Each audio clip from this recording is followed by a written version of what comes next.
नमस्कार फ्रेंड्स, मेरे चैनल पे स्वागत है। कुछ लोग इंडिया में इस शब्द को गलत बोलते हैं, जैसे सेक्सोलॉजी। तो आइए समझते हैं ये प्रोनाउंसिएशन गलत क्यों है और इसकी सही प्रोनाउंसिएशन क्या है। इसकी सही प्रोनाउंसिएशन है सेक्सोलॉजी।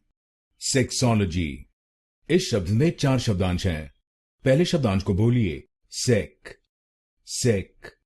दूसरे शब्दांश को बोलिए सॉल, सॉल। तीसरे शब्दांश को बोलिए अ,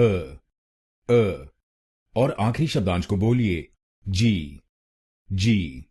तो बनेगा सेक्सोलॉजी, सेक्सोलॉजी।